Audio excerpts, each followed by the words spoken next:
Hello, this is Claus Jensen. With only 10 days to the World Championship match between Topalov and Anand, I'm going to do a last warm-up game. I have analyzed two past games already between the two, and this is the third warm-up game before the match starts. This game is also from MTel Masters, but this time from 2006. Topalov is white and Anand is black, and it's a Ruy Lopez game.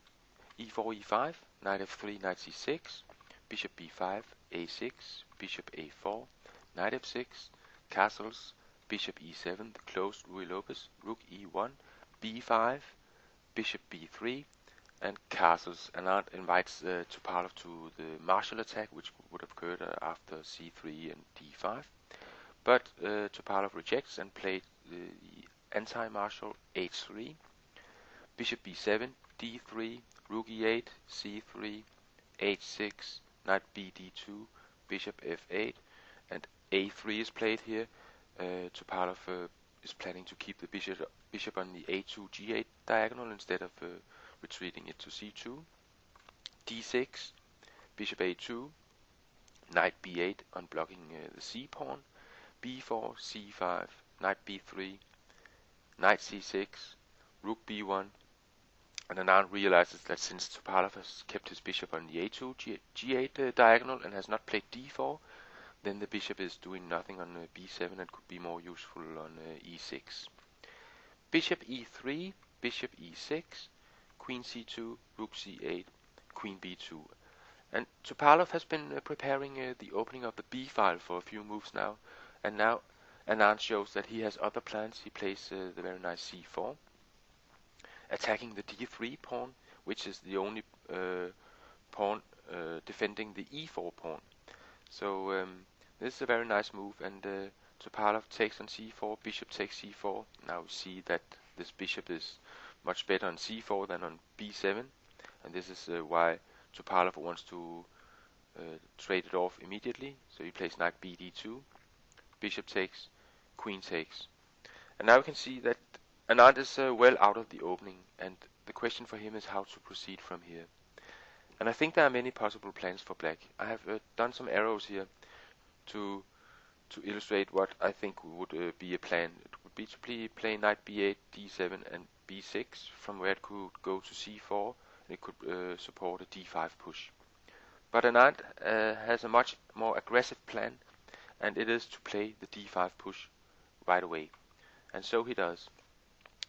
And one of the points of this immediate push is that e takes, queen takes, knight takes is very good for Anand, because the knight is attacking c3 and also could trade off the bishop on e3, and he's prepared to play e4 and giving the e5 square for the other knight on c6.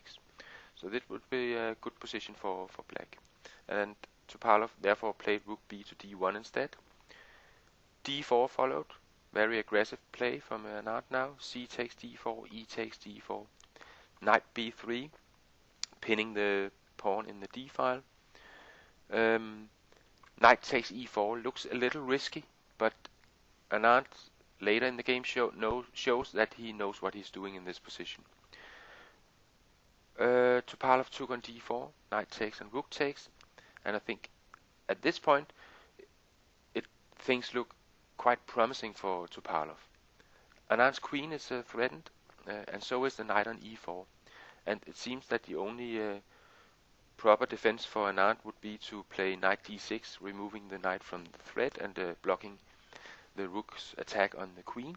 But then after rook e d1, then Topalov has some nice pressure in the d file, and I think it's an even game. So Anand comes up with a very nice move. He plays knight g5 in this position. And what Anand had calculated here, and Topalov did as well, was that if rook takes d8 in this position, that would have been met by knight takes f3 check, g takes, rook takes e1, king g2, and rook takes g8, giving Anand 2 rooks for the queen, which is normally sufficient to win a game, and I think it would be here as well. So this was what Anand was hoping for, but of course Topalov didn't want to go into that line, so he played knight e5 instead. And this position is very complicated, and Anand still seems to be under some pressure here, but now he drops another interesting move, and probably also a little shocking for Topalov to see that Anand now plays knight takes h3 check. Best defense according to Rybka here is king f1, and then would follow queen f6, rook d to e4, and knight f4. And Anand has won a pawn and has a better position, but not decisive. But in the game, Topalov took the knight on h3, and now Anand can play queen d5 check, which is not only removing the queen from the thread in the d file, but also doing it with tempo, and that is and also with a double attack on the king and the knight on the e5. King h2 followed, and now the problem for Anand is that if he plays rook takes e5 immediately, then f4 would fork the rook and the queen. So Anand has planned here another very nice move, and a very calm move, but enormously strong, queen f5, which is doing so many good things for Anand. It does, of course, prepare to take the knight on e5, because then now there's no longer fork after f4. It also protects, controls the c2 square, to which the rook would like to go, attacking the queen and attacking f2, which is also attacked by the queen.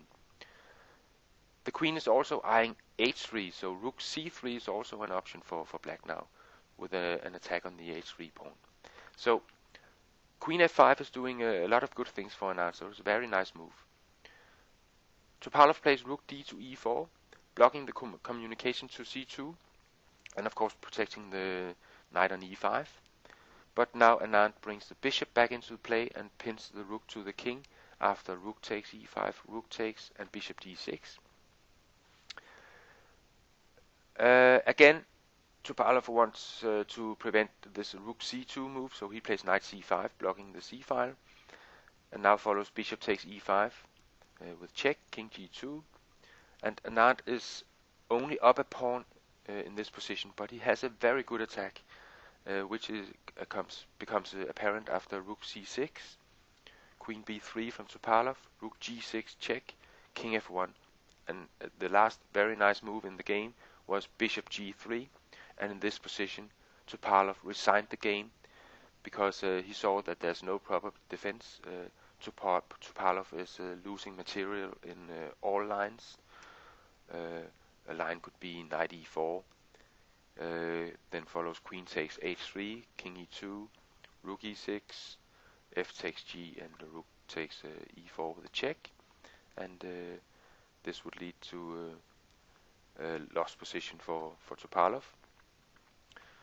And also rook e8 check, king h7, knight e4, queen takes on h3 again, king e2, queen d7, attacking the rook, knight takes and queen takes, king f1 is also winning for Anand. So Topalov resigned this game, and I hope you enjoyed this brilliant Topalov-Anand game in which we saw the current world champion at his best, I think. And I hope we will see similar games in the upcoming World Championship match. And I hope you enjoyed this game, and I hope to see you on my blog at clausjensen.com. Bye bye for now.